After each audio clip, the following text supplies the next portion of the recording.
The grill is shot. The chairs are held together by optimism. And what happened to the rug? Sounds like your outdoor setup is not ready for patio season. Fix it all with Wayfair. Shop Wayfair for grills, rugs, furniture, and more. With 20 million 5-star reviews, room of choice delivery, and expert setup on qualifying orders, it's never been easier to do more for less. Get 10% off your first eligible purchase. Hurry to wayfair.com or download the app now. Wayfair, every style, every home. Hello, my name's David Seaman, and this is the Three Lions Podcast.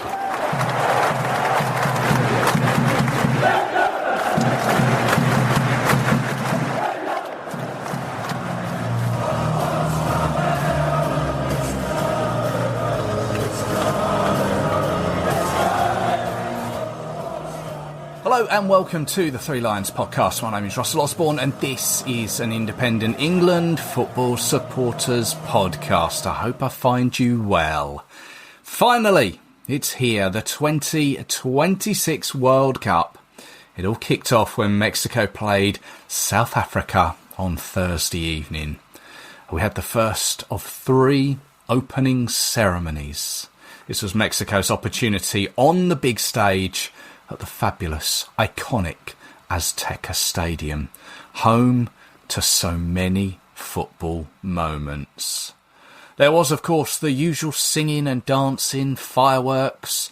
There was Shakira, who I saw a social media post saying that she's actually performed at more World Cups than Italy have. Wow. Then we had the game, Mexico-South Africa. Didn't really have us on the edge of our sofas, did it?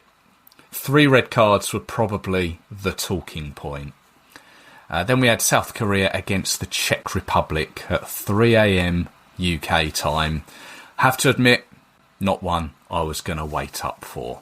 But a win for the Koreans, nevertheless. It's underway now. Now, quickly, before I get into it, don't forget you can follow the show on social media. Just search Three Lions Podcast on the socials. I know I say this often, but there are always new listeners, and especially at the moment, plenty of you tuning in. Hello to you, new or old. And if you like what you hear, why not pop a rating on whatever platform you're listening on? Now, the plan with the podcast is to try and bring you as much England-related content as I can. I want to preview the 2 group games against Ghana and Panama. Of course, this episode we will look at Croatia. But I'm hoping to chat with as many people as I possibly can. I'll also be trying to get fans' voices heard too after each game. So get those voice notes ready. I'll tell you how you can get involved with that towards the end of the show. But coming up on this episode, I'll be chatting with Lovre Nicolats from Croatia Footy about our opening game at the World Cup.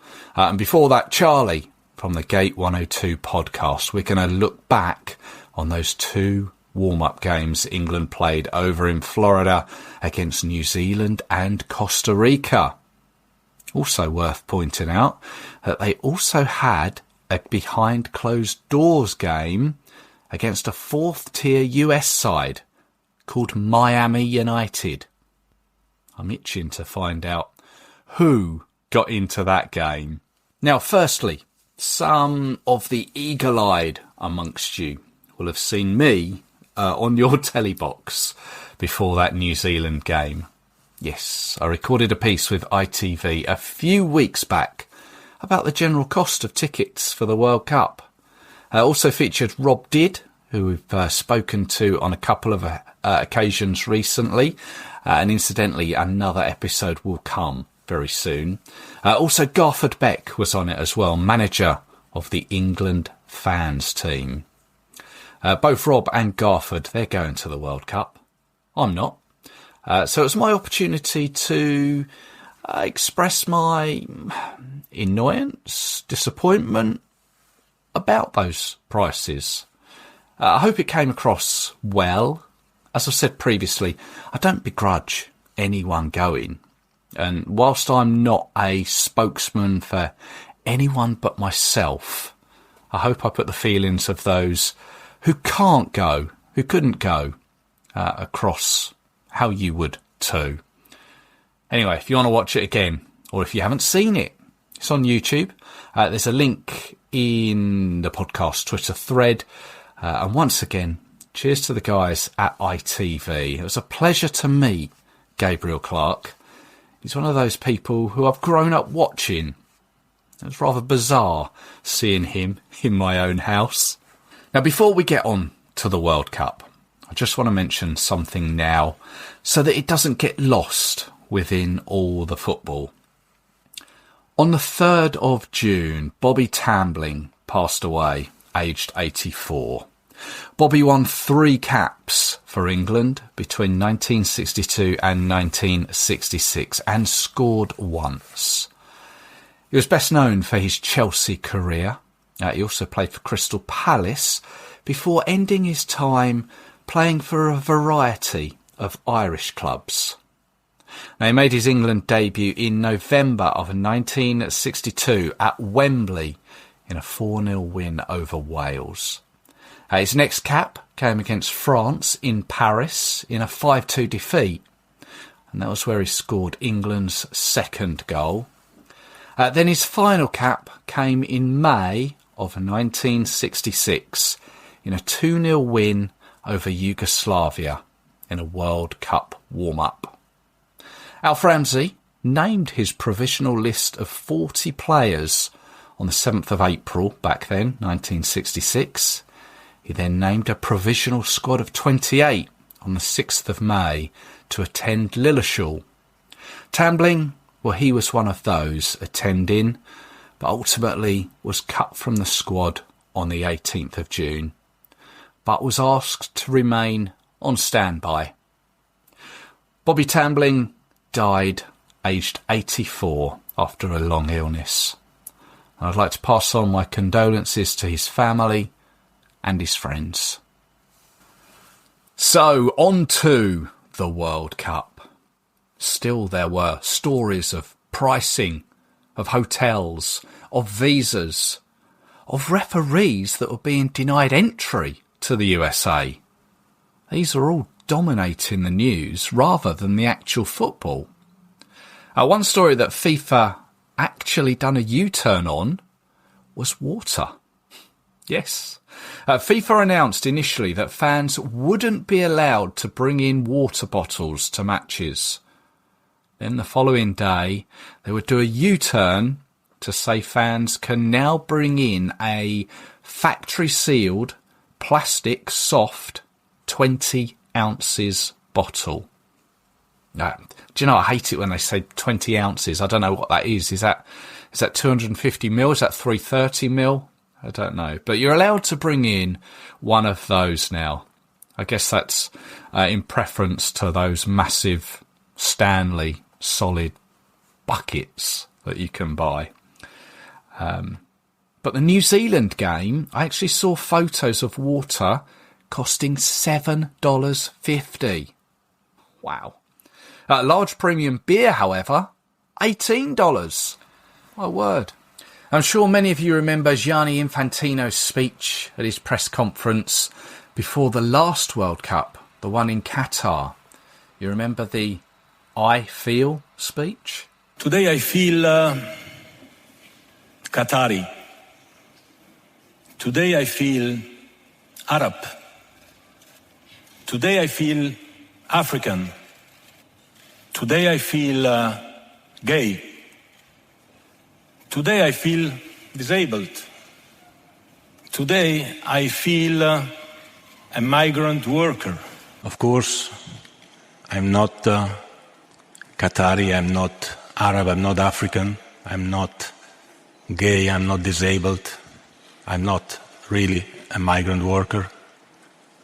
But I feel like them because I know what it means to be discriminated. Well, this time, the day before that Mexico-South Africa opener, he once again showed himself up for being the fool that he is. When asked about all the issues that have plagued the tournament up until now, this is how he responded. Of course, it is unfortunate as well what happened to Omar, the referee from Somalia. But again, we don't control everything. We try, we will discuss, we will speak, we will see. Maybe sometimes it's good as well to just, chill, relax. We work on everything. We try to solve everything. Sometimes to immediately start screaming and shouting has the opposite effect of finding a solution. Believe me when I tell you, or don't believe me if you don't want, but we try always to find solutions. Everyone talks about summer like it's supposed to be carefree. But if this season brings up money stress, body stress, family stress, or social stress, that's real too. Growth therapy can help with that. Whether it's your first time in therapy or your 50th, Grow makes it easier to find a therapist who fits you, not the other way around. They connect you with thousands of independent licensed therapists across the U.S., offering both virtual and in-person visits, nights and weekends. You can search by what matters, like insurance, specialty, identity, or availability, and get started in as little as 2 days. And if something comes up, you can cancel up to 24 hours in advance at no cost. There are no subscriptions, no long-term commitments. You just pay per session. Grow helps you find therapy on your time. Whatever challenges you're facing, Grow Therapy is here to help. Grow accepts over 100 insurance plans, including Medicaid in some states. Sessions average about $21 with insurance, and some pay as little as $0 depending on their plan. Visit growtherapy.com/booknow to get started. That's growtherapy.com/booknow. growtherapy.com/booknow. Availability and coverage by state and insurance plan. Okay, time to welcome Charlie from the Gate 102 podcast. Charlie, hello there. Hi, Russell. You okay? Yeah, very well, thank you. Yourself? Yeah, all good, mate. Thanks for having me on. More than welcome. I know we spoke a couple of weeks ago now, didn't we? Was it a month ago episode? It was, yeah. I can't believe how quickly it's gone. I mean, it's flown by. I was going to say, yeah, here we are. Yes. Yeah. Amazing. It's finally come around. All the stories have been there, but now the football has actually kicked off, which is the good thing. Absolutely. Yeah, it's one of them, innit? The build-up's always good, but you just want it to get started. And now the football's happening. There'll be so many things to talk about football-wise.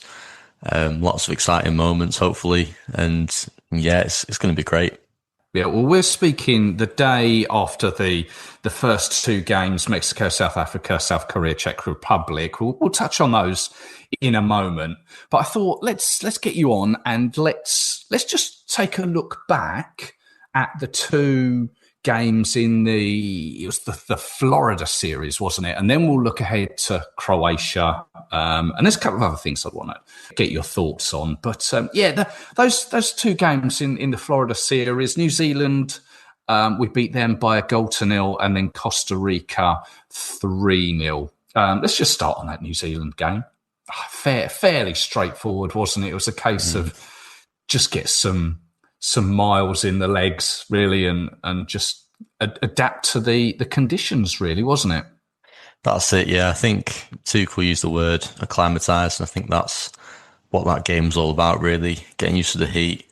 I mean, the interview with Jude Bellingham after the game, and he was just sweating so much, like, it must have been so hard to play in, but it's good in a way, so it'll get them used to that environment.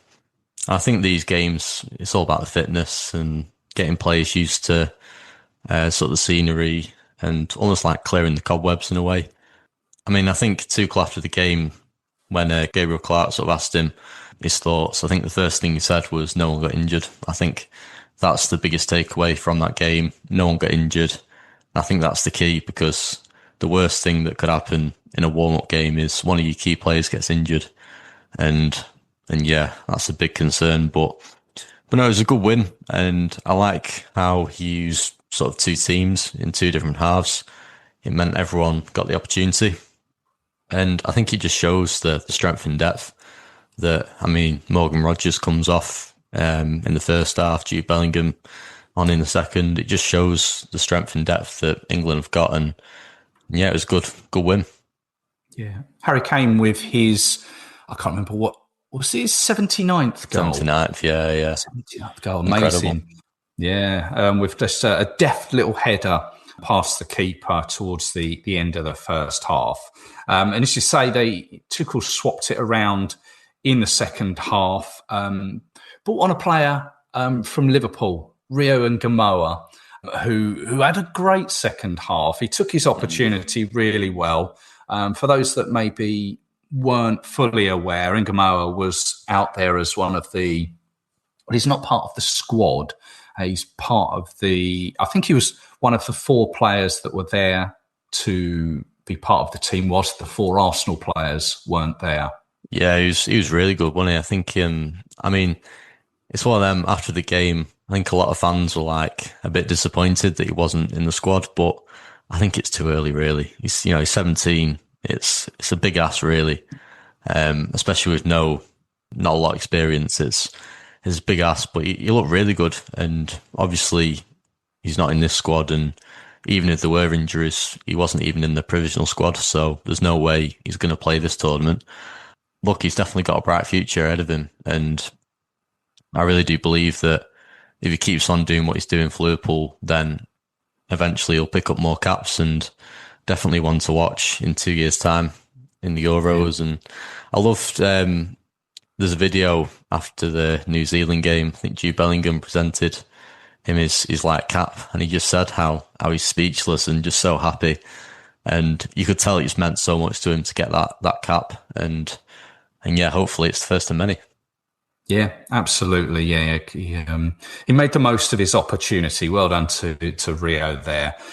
Just a couple of things. Did you see at the beginning of the game or the pictures of the scoreboard in the ground where I guess it's whoever was in charge of that scoreboard had got the England team and the names and surnames all muddled up?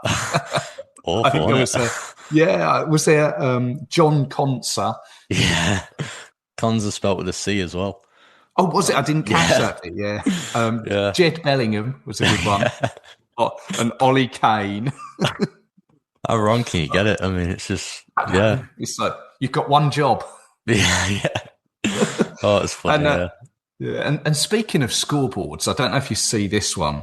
FIFA announced that throughout the actual tournament, they're going to offer you the chance to put your own name and your message on a scoreboard within the game. Really? Say last night, say Mexico against South Africa, you could put your name up on the big scoreboard or the Jumbotron, as they call them, but they charge you $79 for the privilege. Mental, innit? It's just, yeah. I mean, this tournament will go down as one of the most random tournaments ever. There's just so much to it in there that's just new and different, and wow, crazy. Yeah, any opportunity to get you to put your hand in your pocket. Yeah, definitely. Go on, then let's move on to the next game that England played. Costa Rica. This one was they were both in Florida, but I think this one was this one in Orlando, I think. It was, yeah, I think so, yeah. Yeah. Obviously, the big thing right at the very beginning was the fact it was delayed by, was it an hour and a half due to the rain over there? Yeah, I mean, I saw the pitch that ITV sort of put a picture of, and I think it was like an hour before 9, which is when it was scheduled to start. I just remember thinking, there is no way this game goes ahead. Like, if that's in England, it's called off, you know.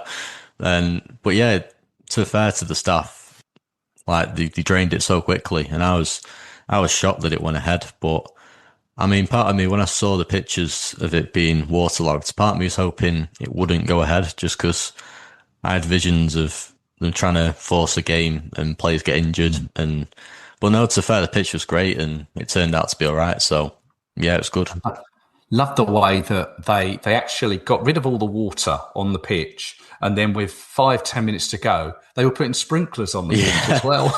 Crazy, isn't it? What's the point? No idea. It's mental. But this time it was more of a stronger starting 11. Yeah. And obviously it didn't change at half-time with a full change. Goals from Declan Rice with the first half goal. Then there was an Anthony Gordon penalty. Ollie Watkins got the third one. A tougher game, but it was like the next step up, wasn't it? Definitely, yeah. You mentioned that starting 11. I think it wouldn't surprise me too much if that 11 was the 11 to start against Croatia. And yeah, England really stepped it up. And I think a lot of people compared Costa Rica to Panama and basically saying it's a similar sort of level. So, I mean, obviously, this is a friendly. The Panama game there'll be a different sort of feel to it. But if England play like that against Panama and against all three teams in the group, then yeah, it's looking good. And I mean, I thought those players played well. I thought even the subs who came on really impacted the game. It's great for Rice to get another goal. I thought that was probably Gordon's best game for England. So yeah, there's loads of positives to take. Yeah, so let's just take a quick look at that lineup that Tuchel put out. And I'm with you that I kind of think it's almost that starting 11. So there's Pickford in goal, back four of James, Konsa, Stones, O'Reilly, Anderson and Rice in front of them, Madueke, Bellingham and Gordon, and then Kane out in front on his own. I think, I mean, Pickford's the obvious, isn't he? He will start. Yeah. The back four, Reece James, yes. Ezri Konsa, yes. Nico O'Reilly, I would say probably yes. Yeah. I would say Mark Gay would be in ahead of Stones. Yeah, I'd agree with that. Yeah. I think Gay and Konsa would be my two centre halves, yeah. Yeah. Anderson and Rice seemed to work quite well together, didn't they? Really good, really good. Very balanced as well. Yeah. This is where it's, I mean, Kane, obviously, that's a foregone conclusion. Is that Madueke, Bellingham and Gordon, where I'm like, okay, is he going to go, will he start with Bellingham or will he go with Rodgers? Gordon, will he go with Rashford? He's already said that Saka is maybe not ready just yet. I think it's one of them where it will change as the tournament goes on. I think a lot of people want to pin down who starts on that left, who starts on that right, who starts in that 10. But I generally think they could rotate if England do progress further in the tournament with the heat and the fact that Tuchel want to play a high pressing game. You know, those wingers and number 10 position, they're going to be doing a lot of running. And I think it's great, isn't it? So if you're a defender and you've got, say, starts with that three, Gordon, Bellingham, Madueke, and all of a sudden they go off, and then you've got Rashford, Rodgers, or Eze and Saka coming on. I mean, you know, the drop-off's nothing. It's, you know, so the strength in depth in those areas is really good. Personally, I think it wouldn't surprise me if he goes with those three, Gordon, Madueke and Bellingham. I know he really likes Rashford. He really likes Rodgers as well. Saka, like you say, I think is the better right winger, but it's how fit he is, and it might be one we have to manage. But yeah, they'll all play the part for sure. Yeah, it is important to emphasise, as we all know, it is a squad game. Yeah, definitely. It's just all these players that they all want to start. That must be the hard thing to balance. But yeah, going into Croatia, how do you see that game going? I mean, there's been so many good games between us over the years. I read a stat before that 4 of Croatia's players have over 100 caps. So, I mean, that's quite impressive, considering England have only got Kane, who's got over 100. The fact that Croatia have got 4 shows they've got a lot of experience. They've got some good players like Modric, Kovacic, Guardiola. So, yeah, I think it'll be a tough game, but it's one of them. I don't want to sound negative because I do believe we can win, but a draw would not be a bad result, I don't think, as long as obviously we win the next 2 games. But yeah, I'd happily take a draw. Obviously, I think we should be winning because I think we are the better team, but they'll probably want revenge on us because we beat them in the opening game of the Euros 5 years ago. So they'll probably remember that. But also, they knocked us out in a World Cup 8 years ago. So yeah, I think both teams will sort of want revenge on each other in a way because Yeah, there's been some great encounters between both teams over the years, and yeah, first game of the tournament. Sometimes it can be a bit rusty. The pressure's high. There's a lot at stake. But then again, Gareth won 4 games out of 4, so yeah, hopefully Tuchel can continue that record and make it 5 out of 5. Yeah. Well, we shall see. We shall see. That's coming up on Wednesday evening over in Dallas at the AT&T Stadium. I can't be honest, I can see it being a draw, and then both teams pushing for the results against Ghana and Panama. Yeah, quite possibly. Yeah, you mentioned Gareth Southgate there. I'm going to come on to him in a moment. As I say, the World Cup has kicked off. Mexico beat South Africa 2-0 and South Korea beat the Czech Republic 2-1. I don't know did you stay up for the South Korea game? No. Yeah, I was asleep. Yeah. Like many of us. I looked at it, I was like, as much as I'm excited for the World Cup, I'm not staying up for that one. But I assume you watched the Mexico game. Yeah, I watched most of it, yeah, and it was one of them, 3 red cards. I mean, crazy. Mental, isn't it? I mean, the first one, fair enough, it's a red card, but the other 2, I mean, the second red card, I generally didn't see anything wrong with it. I mean, it was, yeah, and then the third red card for me was a yellow card, but yeah, it was weird, isn't it, how these new rules were almost taking an effect straight away, and maybe that's something that will continue. I was saying to my dad last night that I think it's a good thing England are in Group L and sort of play later on compared to most teams, because they'll almost get to know what the referees stand for, what the referees are like, what these new rules are like. So the fact that England play slightly later means they can almost watch the games and get to know what you can do and what you can't do. But yeah, no, it was a crazy game, but yeah, good win for Mexico. Yeah, good to see Mexico in their own ground. I believe that was the first World Cup game in Mexico since 1986, I think, wasn't it? Oh, really? Yeah. Yeah, obviously they hosted the World Cup then, and there was all this talk about Mexico they've only lost 2 games in the 86 or 87 matches that they've played in that Azteca Stadium. It's an amazing record. I couldn't believe it when I heard that last night. I was like they've played Brazil, they've played Argentina, so I can't believe that's true, but it must be. So yeah, I mean, fair play to Mexico, and England could well face them at some point. This is the thing, yeah. That's the thing. If you look down that line of who could finish where, there is a possibility that we could be playing at, what was it, 1.5 miles above sea level. It's a lot, that, isn't it? I mean, such a high altitude, it's tough. Yeah, very. I mean, just one of those funny things you always see at the World Cup. The poor lad who got sent off for South Africa, when the team lineups were shown on the telly, I think a lot of people went, "Well, what's that? What's his surname?" Sithole is important to mention, and he was just the unfortunate lad who got sent off first. I think a lot of people were thinking the same. Yeah, quite amusing, really, isn't it? Unlucky for him, but yeah. It may not be the last we hear of him. No, maybe not. But what a fantastic stadium that. Oh yeah, amazing. Yeah, really good. Then the next group that we're speaking ahead of, the likes of Canada, Bosnia, Qatar, and Switzerland, and then we get into Group C: Brazil, Morocco, Haiti, and Scotland. So there's some good games to come up straight away, aren't there? Even though if we've got to wait up a little bit later. Yeah, definitely. I mean, the Scotland-Haiti one, I'm going to probably stay up for that because that'll be a big game for Scotland. And I think from Scotland's point of view, obviously Brazil and Morocco are 2 tough games. So hopefully they can beat Haiti. And we'll see what happens. But it's great that there's so many games. And even if they are at silly times, it's great that you've got these options and you can have the ability to watch them, especially at 9:00 at night. It's great.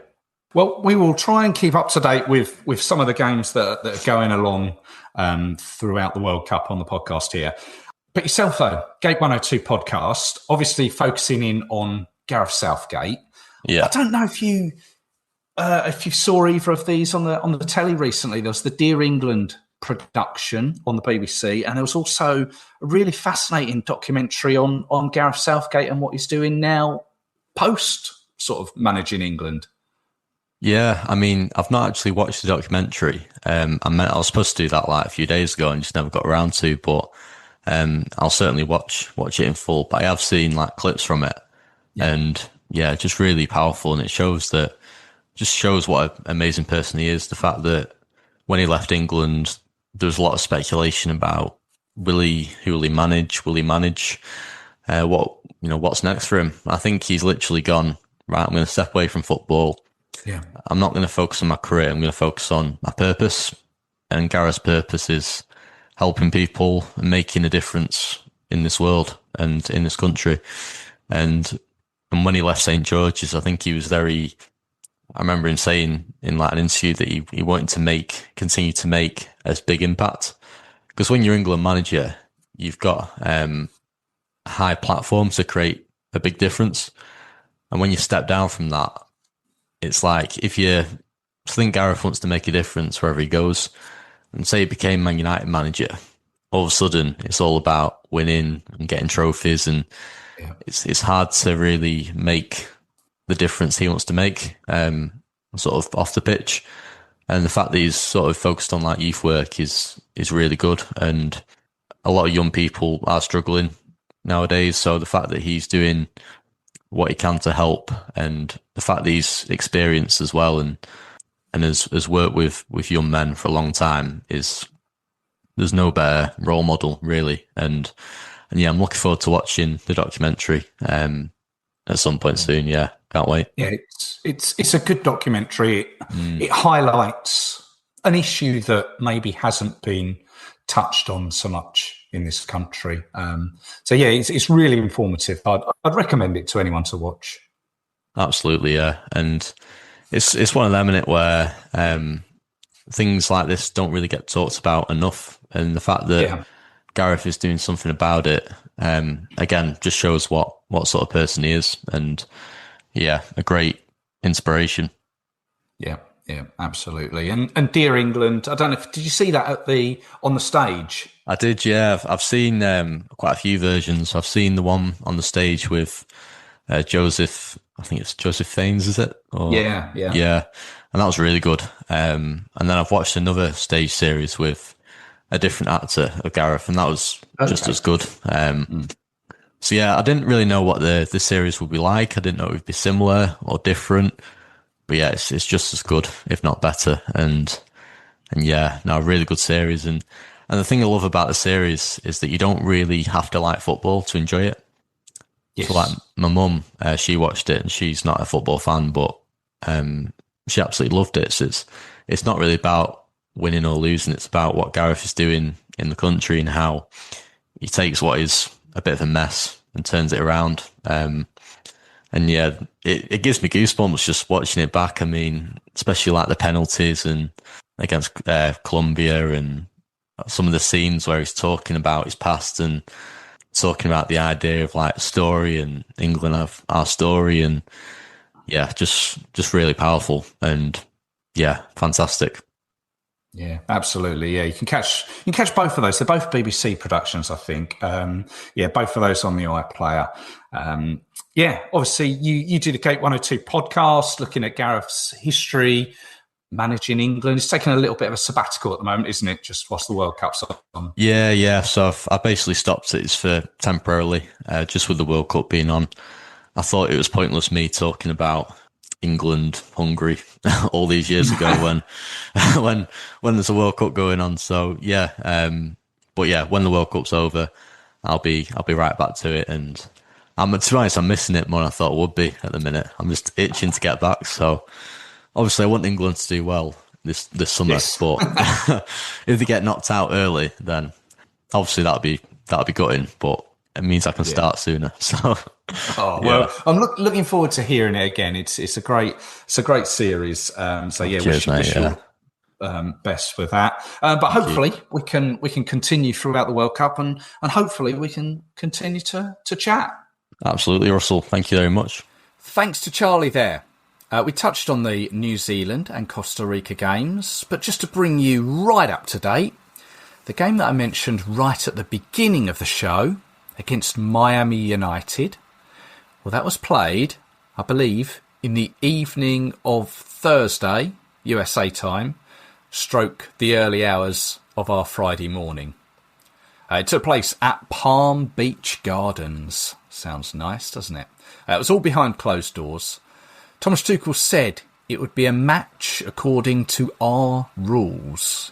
It won't be 90 minutes, maybe 60 minutes, 2 30-minute halves or 2 25-minute halves. It's to get some minutes into the legs of players who didn't get minutes against Costa Rica. To be honest, not much was really given away. What we do know is it ended 6-0 in England's favour. Ivan Toney grabbing a hat-trick. Rio Ngamoa, following that little cameo he had in the second half against New Zealand, well, he got a goal. And Ethan Nwaneri, he got a goal. And as did Jordan Henderson. Obviously, the result doesn't matter a jot. I'm sure the Miami players, they enjoyed the experience. But the main thing is, we all came through unscathed. I'm delighted, as always, to welcome back to the show Lovre Nikolets from Croatia Footy over on Twitter. Lovre, you all right? Oh, I'm doing great. Great to be back. We talked about the draw before, and now just a week away It's come from around, opening the World Cup. Come around so quickly, hasn't it? Oh, it's 2026. As these 6 months so far have just flown by. I don't know whether to be happy about it since it's World Cup summer or to be 6 months that fast. I'll tell you what, mate, when you get a little bit older, as I am, it just seems to fly by. It's a little worrying. Yeah. It's getting to that point. Yeah, no, take it all in. As you're right. We spoke back at the turn of the year when we knew the draw, and well, that was pretty much all we knew.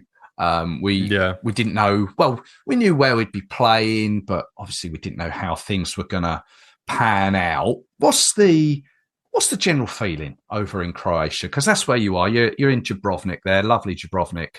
Oh yeah, a lot of tourists. No, not a lot of Croatians right now. But the feeling is good. The loss against Belgium has dampened it a little bit, but it's a friendly. I mean, yesterday France lost against Ivory Coast. Spain drew to Iraq. So, it's friendlies. Doesn't really matter. But we showed some good signs, I guess. Kovacic was really good. Guardiol is seemingly getting back on his right track. Luka Vušković played a good game. And most importantly, Martin Baturina absolutely showed off. Sadly, our right side was humiliated by Jeremy Doku, but it's Jeremy Doku, so to be expected. But the feeling is good. We're really looking forward to it. It's everybody has that feeling of the World Cup is here. Everything's slowly being covered in checkers. Every shop, every pub is ready to let all the people in for the games. Yeah. Well, I should say that we're speaking, as you say, after you played Belgium, lost to Belgium, but we're speaking ahead of your other game, against Slovenia, which is on the 7th. You're giving us the sort of the fan feeling, which I guess is, like you say, across the world, everyone gets excited about it on the horizon. What about the media side of things? Are they have there been any sort of dramas within the Croatian squad, or is that just an English thing? The dramas, no drama, no. Thankfully. No, everything's fine. The national team has we've had dramas, but never ahead of big tournaments. Only before the Final Four of the Nations League, like 2 seasons ago, of the Nations League, when we got to the final. That's where we had a bit of drama ahead of that tournament. But before, not really. No. We haven't had much dramas, thankfully. And those dramas that did happen were solved almost immediately. But this year has been fine. Only problems are our players are coming from injury. As I said, Kovacic, Guardiol coming back from very long injuries. Modric got a double fractured cheekbone, still wearing the mask, but he seems totally fine. So and the mask is there, so nothing to affect him. Only recent issue is Duechala Tatsar, who's not a starter. He picked up some back pain and hasn't been training for the last few days, and that's about it for us about drama. I mean, obviously, you mentioned some of the players there. The squad was announced by Zlatko Dalic, wasn't it? The manager. Are you happy with the squad?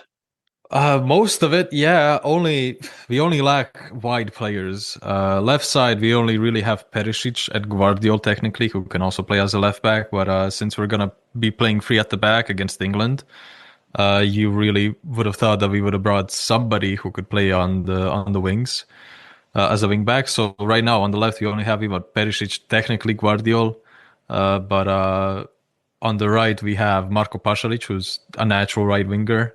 And then we have Josip Stanisic, who does play right back for Bayern, but it's very different to what he plays for Croatia. In Croatia, he actually does go forward and applies a lot of width in the attack. But in Bayern, if anybody's watched, he doesn't go really that up front with Bayern. So and I would rather see him at center back as that right center back. But really, apart from Marko Pasalic and Ivan Perisic, everything else is a makeshift winger or wide player, however you want to call it. So that's the only problem I have with the squad. Everything else is totally fine, except maybe we brought one too many center backs, because we have 6 center backs, and I think we could have used one less and brought in, I don't know, Šegecic from Portsmouth, who had a really good end to the season, or Luka Stojkovic could also play on the wings, but just would have loved to see at least one more winger to be available. Yeah, no, I understand that. He mentioned like Guardiol, Manchester City. He was suffering from a bit of an injury, wasn't he? But as you say, played against Belgium and looks to be... So it appears he's getting a bit of time to recover and just ease himself back in. We've got mentioned, obviously, Kovacic is at Manchester City. There's only one other... Well, now Premier League player. It's is it Ivor Panur who's at Hull City? Ivor Pandur. Okay, my pronunciation. Funny thing about his surname is that's actually the slang term in Croatia for a policeman. Pandur. Oh, really? Yeah. So technically a policeman by name. Well, there you go. There you go. These are the sort of things that we find out. Does he get any sort of joking with that? Well, probably. I would think so. Especially before when he was in Croatia, when he played in Croatia. I would like to think so, that people gave him a bit of stick. Yeah. I was going through the match, obviously from 2018. I wasn't going through it too diligently. I didn't want to look at it too much. Watch the first 5 minutes. Well, of course, yeah. I was like, done now. I mean, obviously that game. Obviously, you won, but it appears that there was only 2 players from that game that are still in the squad of that starting 11, which is Modric and Perisic. I mean, obviously, Modric is 40. Perisic, I think, is what 37. 37 now. Yeah, I look down the list and like the squad list, and there are players like around the younger side of things, aren't there? It's not a top heavy side, is it? No, it's not. I mean, as you just said, it's really just. I mean, other than Modric and Perisic, you could really say that Budimir is the only other. And Kovacic has also gotten a bit older, but I think just we have like 3-4 players that are like really at the end of their careers. But everybody else, as you said, we have a really good young generation that's. Will almost certainly be starters. Petar Sucic will, I think, because Kovacic still needs a bit of time to recover, and Petar Sucic has been playing for Inter consistently this season off the bench, has been a very important rotational player. Martin Baturna, as I said, has really grown into himself in the second part of the season at Como. I think did a much better second half of the season than Nico Paz, who did have a small problem with injuries, but I think Baturna in the second part of the season really showed that if Nico Paz leaves this summer, he's going to be the man to step up for Cesc Fabregas. And we also have, as I said, Marko Pasalic in his prime. He's a bit of a late bloomer. Ante Budimir is a really late bloomer, speaking in football terms, because he's only in the last few years shown up at Osasuna. But and we have Luka Vušković in defense, who's going to be a starter at 19 and one of the best players in the Bundesliga this season that has now finished. Yeah. Would you say, is this a Croatian team that is more of a team rather than sort of individuals? Is that how people are looking at it? I mean, we've always been more of a team than individuals. We've never had, except maybe you could argue 98 when Schuker won the Golden Boot and really led us. But even then, we still had players that popped off like Jarni, Boban, Prosinečki. They all had a role to play in. So we've never been a team of one. We don't have an Mbappe. We don't have a Messi. It's more of, I mean, Bruno Petković scored a goal against Brazil while he was playing at Dinamo Zagreb. Mislav Oršić scored a beautiful goal against Morocco to win us the third place game in 2022. And in 2018, we had Mandžukić, we had Perisic. That was, we've never had just one individual that led us except 98. Yeah. Actually, going back to that 2018 game, there were two from Croatia that's still in the squad. Do you know how many England players are from that starting lineup? Jordan Henderson, thankfully, because I saw a compilation like a month ago that he had what a disastrous game. Just couldn't get one pass correct. Just every time he got the ball, just lofted it forward to us, gave it back immediately. I'll be honest, he was the one I thought you might forget, but go on. No. I actually spoke to an English friend yesterday. We were playing a game together, and I was just like, "You're playing like Jordan Henderson," and he's like, "Don't mention his name." Who else would be? Harry Kane, obviously. Yeah. Pickford is in? Yeah. One more. Central defence. It's not Maguire. No, it was his partner in crime, John Stones. Oh, yeah. He's also in the squad. Yeah. I was surprised Maguire didn't get called up.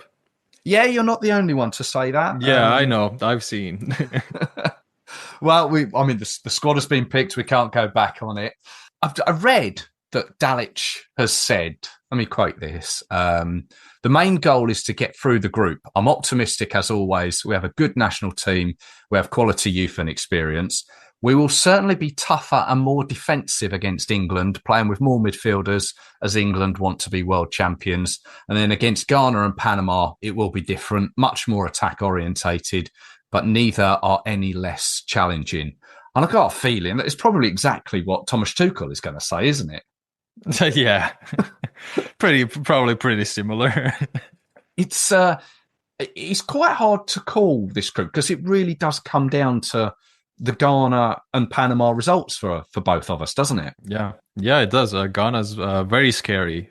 Just their attack is, Jesus Christ, it's impeccable. Like the speed they have and the one-on-one ability their wingers have to take us on, which I'm scared of because the one thing we lack is pace. We do not have a lot of pace in our squad.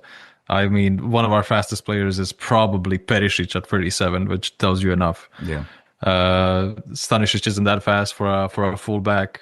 Guardiola is a bit fast. I mean, and then the other faster players are strikers like Petar Musa, who has a good top speed in the MLS. So, are you as fans looking at top spot, or are you thinking maybe we'll settle for second? As Dalic said, we just want to get through the group, but a good amount of fans will believe we can get that top spot. If I would back us to score more against Panama and Ghana than England. Right. So if we get a draw, I think we could nudge that first place on goal difference. Yeah, I can see that's how it's going to come down to be honest. Yeah. Of course, every football fan, like we say, we waiting for the World Cup to come around to get excited. We look at the potential draw of how it could progress. England fans there's a lot of talk about the round of 16 and the potential of playing Mexico in Mexico City. Yeah. Is that a Croatian fans thinking the same? Yeah, and we also didn't fare good against Mexico in 2014. They absolutely destroyed us in the last group stage game. 3-0, I think it was, or 3-1. I think Perisic scored a consolation goal.